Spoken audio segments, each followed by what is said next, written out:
This is Access Ann Arbor.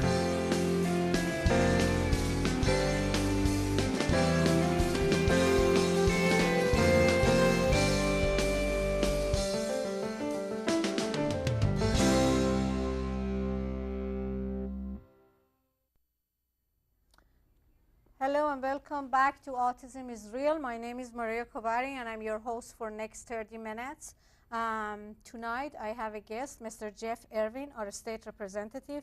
Mr. Irwin does not need any introduction, but I'm personally humble and honored to have him as my guest in a studio. But hello and welcome to Autism is Real, Mr. Irwin. Thanks, Maria. Thanks for having me on. I'm humbled and honored to be on your show. Well, I'm very glad to hear that. If you don't mind, tell us a little bit about your background when it comes to past many years of your work experience, when it comes to Washington Community Mental Health, prior to being a state representative. Yeah, sure. Well, the short story is that I got involved in local government in 1999 when I ran for a county board of commissioners. I ran for that office because I was concerned about a host of issues, mainly environmental issues. That's kind of how I got first involved in politics. But when I got to the county, I realized how many important human service issues were central to the county's mission, how the county is really the most important social safety net organization that the government has out there. And the mental health programs, the public health programs, they were so important. And as I got to go around the county and visit the various facilities and group homes and talk to the employees who do that work, I realized what great work was being done in our community, what compassion those employees were deploying in their daily work. And it became more and more important to me as I did my work at the county. And I had the opportunity to serve as a Washington County Commissioner for 11 years. Wow. And then in 2010, I took the opportunity to run for state representative, and I was very fortunate to be elected. And now we're talking about some of the same issues up in Lansing, and the experience I had seeing the programs deployed at the ground level in local government has been invaluable to me up in Lansing when we're debating the statewide budgets for these types of programs. When you talk about all this program, I see so much passion, especially when it comes to mental health. Can you tell us a little bit about Washington Community Mental Health? As a parent, talking about my own experience, my daughter will be 32 years. She will turn 32 this coming Saturday. I'm very happy and pleased and proud to have her. I am a proud mother. And I am grateful to Washington Community Mental Health because they are also the one who helped my daughter to grow and blossom. They train her. She works 3 days out of 7 days a week and so forth. But when it comes to Washington Community Mental Health, when it goes to families who have a special loved one, whether it's son or daughter or brother or sister in this group home or adult foster care home, I see some problems. Like I know they have psychologists at Washington Community Mental Health. I know they have social work and all of that. With economy being like this right now in terms of budget and the state of Michigan budget and so forth, are we going to be helping families out there in our community the same fashion that we did in past many years when we were not facing depression, economy going bad and all of that stuff in terms of short of staff at CSTS? So right now CSTS, which stands for Washington Community Mental Health, has only 4 nurses for the entire county. Can you tell me a little bit more about the staffing at Community Mental Health? Well, I think that when you're dealing with this population and these services, it's a complicated system, and there's usually some areas that need help and need work, and there's usually some areas that are going very well. And so one of the things that I think is really positive for families here in Washtenaw County that are dealing with family members who have developmental disabilities or autism spectrum disorder or whatever brain disorder they might be facing. The good news is that here in Washtenaw County, we have the types of service and the quality of service that people from around the state come to receive. The Washtenaw County CSTS team is very well regarded. They tend to do very, very well, and there are families who come here because of those services, because of the quality of services in our area.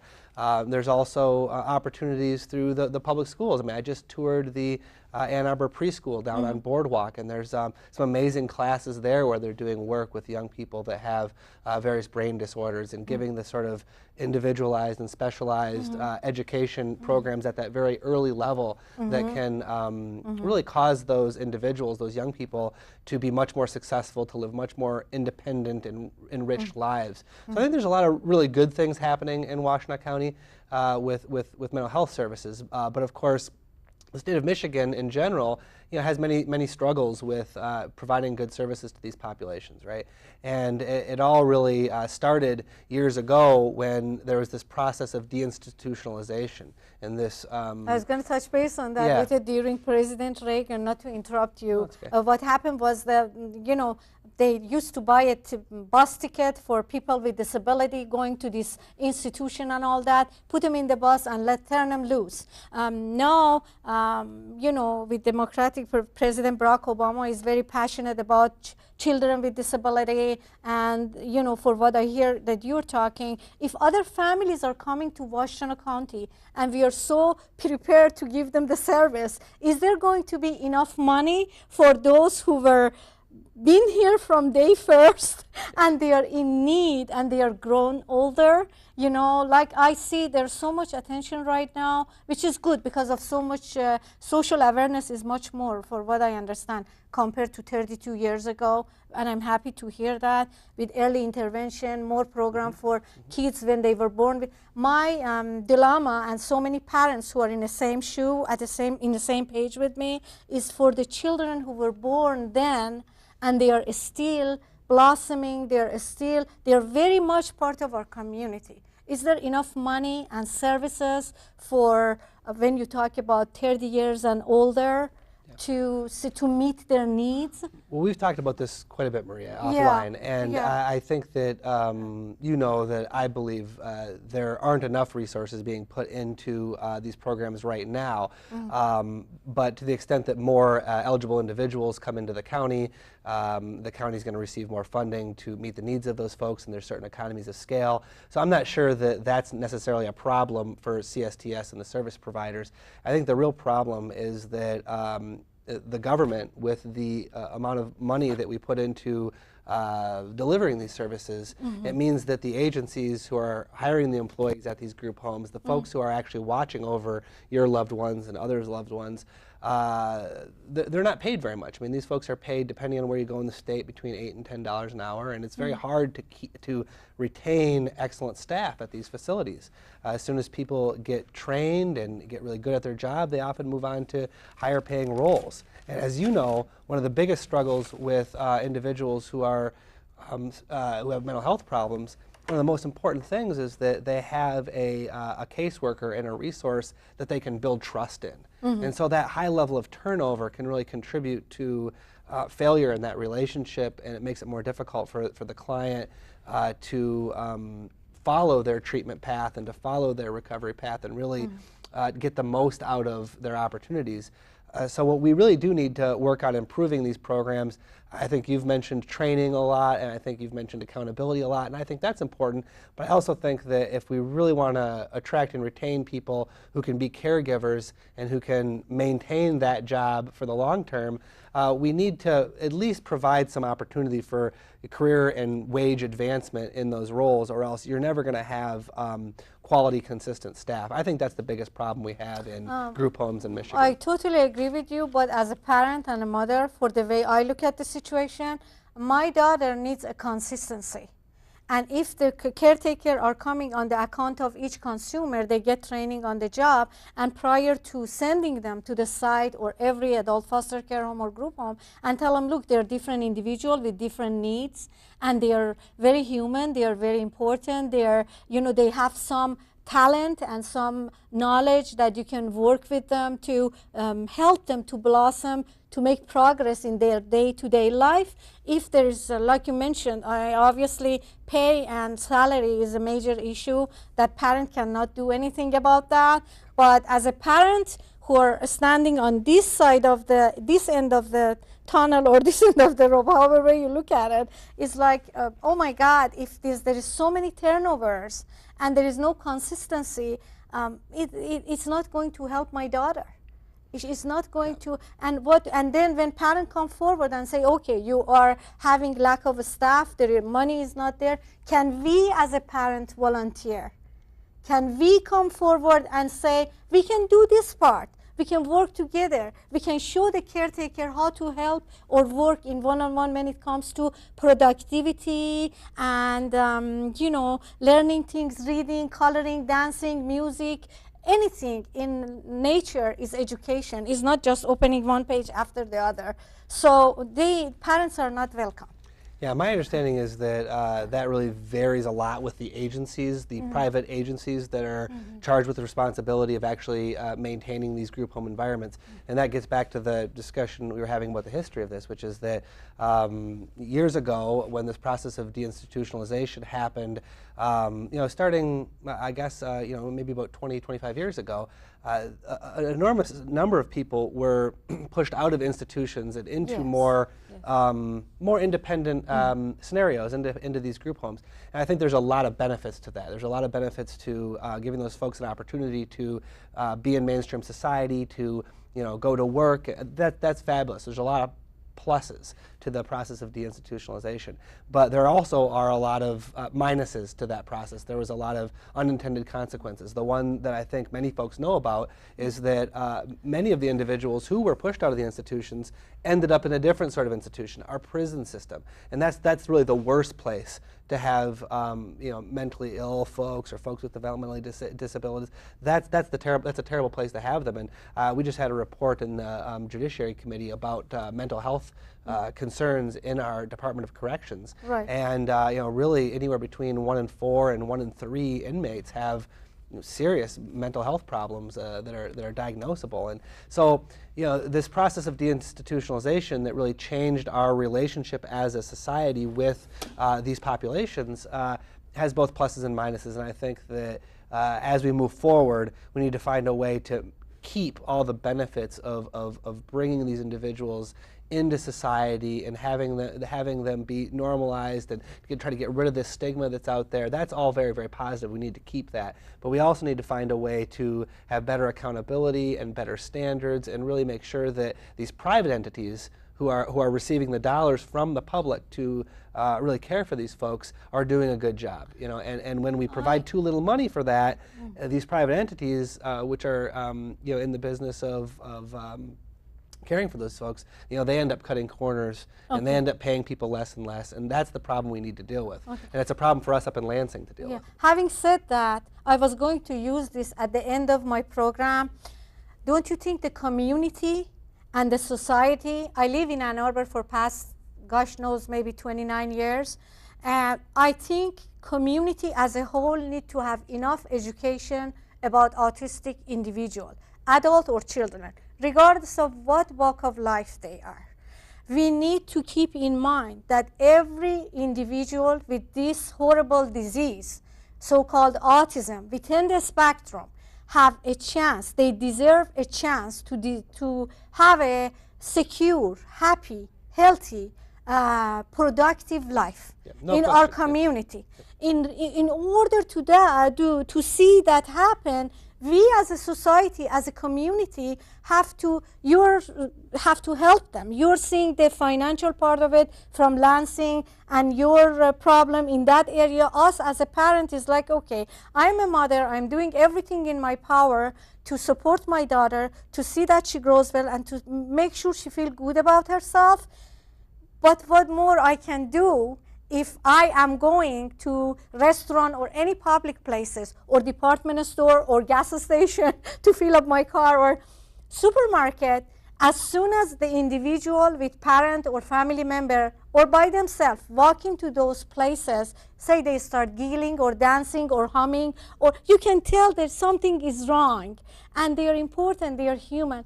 We as a public start giving them the dirty look, or perhaps we approach them and say, you know, why don't you mind your child? I always carry a card in my wallet and it says, if I am too loud, if I am dancing, if I am singing, if I'm giggling, if I'm turning around, I am not rude, I am autistic.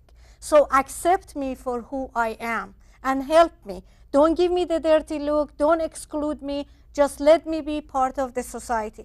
What you just said earlier is so important, that you and the Department of Washington Community Mental Health and all of that see all those problems, and they're trying to help us, but community as a whole needs to be educated, you know, and the society needs to be educated. I feel like they look down at group homes. They feel, oh, all these children are coming from broken houses or relationship, parents don't have any education. That's not true. These children might come from very good, loving, caring family. They might even keep their children at home up to age of 18, but once they get older, their abilities are less, and they want to train their loved ones to, it's okay to be independent, it's okay to love by yourself. That's where the Washington Community Mental Health come from, Lansing will come from, and the government will come from to say, well, you're not alone, you did good. But you and I, as a team, we can help our children to, you know, be part of our community.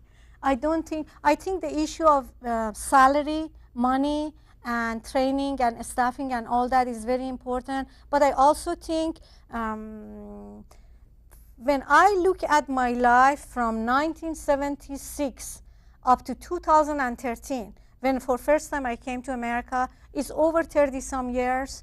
I always thought of America as the #1 nation, #1 country. Everything is advanced.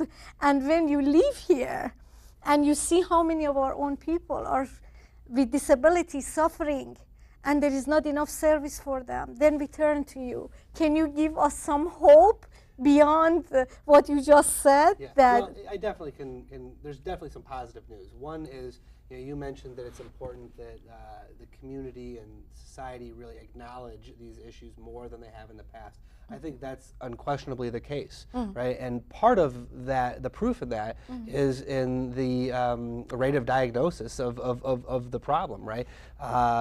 More and more autism spectrum disorder cases are being diagnosed. I think that's a big part of that is because of the acknowledgement and the enhanced understanding that people have around these brain disorders.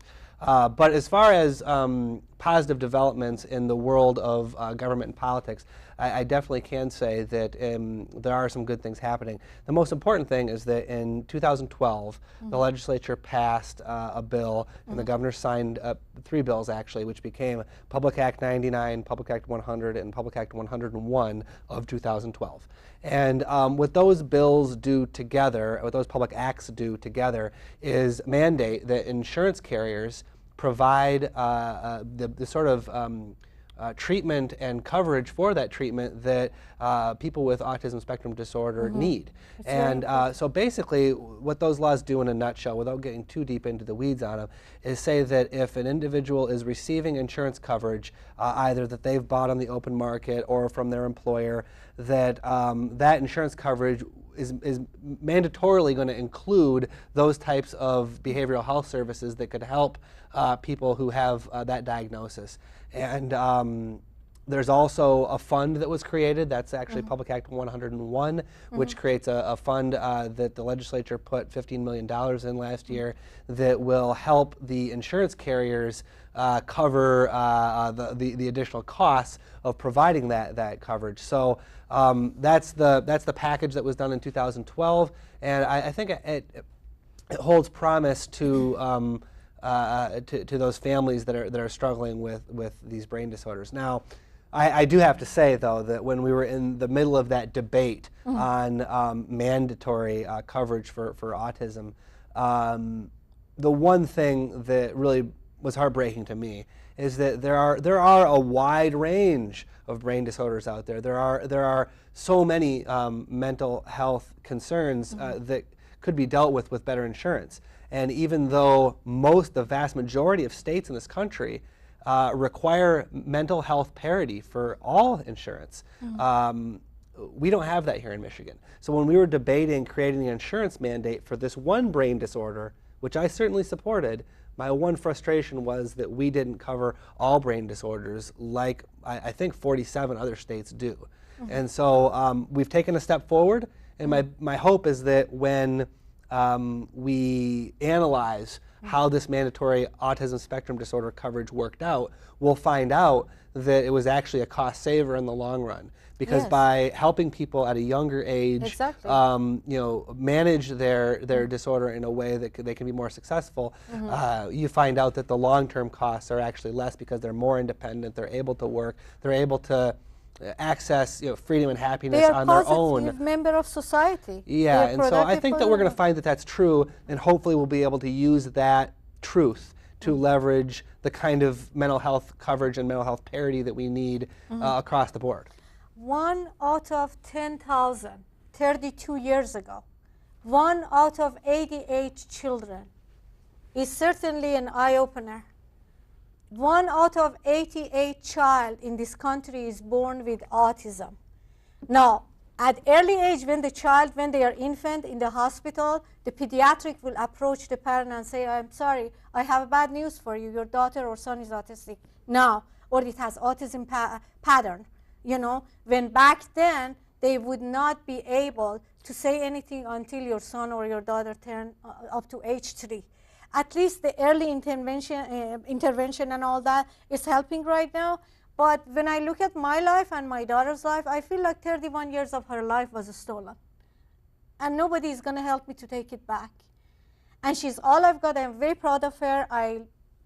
I'm very lucky to have her and so forth. There are a lot of parents out there. I feel like I hear a lot of positive things when you talk about is really a hopeful matters to hear that the state is aware of it, the government is aware of it. There are so many positive steps has been taking to improve the situation.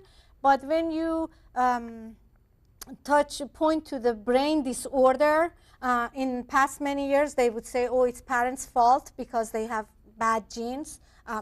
It's unlikely. It could be environment, the quality of water that they drink, the parent drink. It could be the thimerosal or the amount of mercury that used to be in vaccine and it still is to preserve the vaccine, the age of the vaccine. There are so many factors that comes when it comes to autism spectrum.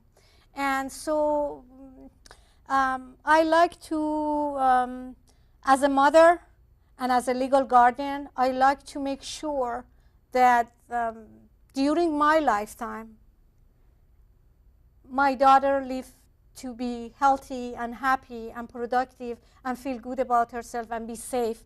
And even when I'm gone, you know, because right now, do you see that the number of group homes and adult foster care homes, because the rising number of autism and other disorders is going to be more, or it's going to stay the same in 7-10 years from now? I'm not on top of those trends. Okay. I would imagine that it would be more given the changes in diagnosis and the advancements in technology, medical technology around both diagnosis and treatment. But I don't really know is the truth. So, all right. Okay, well, I'm really happy and glad to hear that at least right now, the other day I heard from one of my neighbors that there was a walk about autism at some other state to raise money, and if the team were going to win or some sort of a game or walk in regard to raise money for the research specifically on autism, and they raised over $2 million, and that was such a happy thing to hear. But I think, is there any way Lansing or the government can educate or talk more about autism on radio, on television, via media, you know? Well, that's certainly been happening. That's certainly been happening, actually. And this is, like I said, this is really a bright spot in Lansing right now because you've got the governor and particularly the lieutenant governor working together with Democrats and Republicans in the legislature to pass this new law, appropriate some dollars to help this coverage get moving. So that's really positive. And together with that, you've seen particularly the lieutenant governor take the lead, Lieutenant Governor Brian Kelly, on a public campaign to talk about autism, to talk about how early treatment and intervention can can engender more positive results. And so there has been a good deal of media that I've seen around the state talking about autism, talking about how we need to recognize it and deal with it in a way that is sort of more aggressive and open than we have in the past. So I think there's some real opportunities at the state level in a bipartisan way, and that's been shown by both the laws that were passed last year, and the state government created a autism resource center online. I believe it's michigan.gov/autism, and that's a resource center for parents or caregivers or legislators or just people in the state who are interested to go and get information on this new health insurance, on what's happening with the population, where people can go for local resources. I know that you can put your zip code into there, and it will produce for you a list of potential caregivers, potential medical resources that have expertise in autism spectrum disorder. So there has been quite a bit of work really in the last couple of years on trying to improve services and information for parents, families who are dealing with this, or who are dealing with a loved one, or even the individuals themselves if they have the kind of capacity to access that. This is wonderful. Is there any way we can have that website that Mr. Irwin just mentioned for professionals to go online? When you take your daughter, when I take my daughter to, for example, for her internist, the nurses and the staff know very little about autism. And oftentimes they approach parents and say, can you tell me more about what autism is? Autism is not a food, it's not a book, it's not a movie. Autism is real. You live with it. There are plenty of people. You never know who is the driver behind your car or ahead of you when you're driving, or who is, you're sitting next to in a restaurant or movie theater. There are so many of them. So is there any way that the website that you mentioned and people at the studio to show that, so my viewers can see that website and find out where they can go to look for more information to upgrade their knowledge about autism? Sure, well, we can certainly work on that, and we'll find out when it airs. But I do think that it's a positive sign that people are asking parents these kinds of questions, because so much has changed in the last 10 years really with autism. So much has been learned, and there are new ideas about treatment developing all the time. So I think that this whole field and the expertise around how to best provide care for people with autism spectrum disorder is changing so fast that people in the healthcare profession are really trying to catch up. So, and someone such as yourself, who's an aggressive advocate for your daughter, and also someone who clearly reads a lot on it, I think that you could be expected to be a resource, and you should be happy that these folks are asking, because it shows that. Yeah, but when you go to a doctor office, when I'm turning to my family member who happened to be a dentist, for example, or a professional dentist, when I go to a dentist and I complain about my tooth, I want the dentist to find a cure for me. I don't want him to tell me how he can help me to fix my teeth, or when, people at doctor office ask me about autism. House managers who are running this adult foster care home or group home are asking about autism, what's autism. It's good to have that website for parents and professionals out there to know how they can get the appropriate, proper knowledge in regard to autism to help their consumer.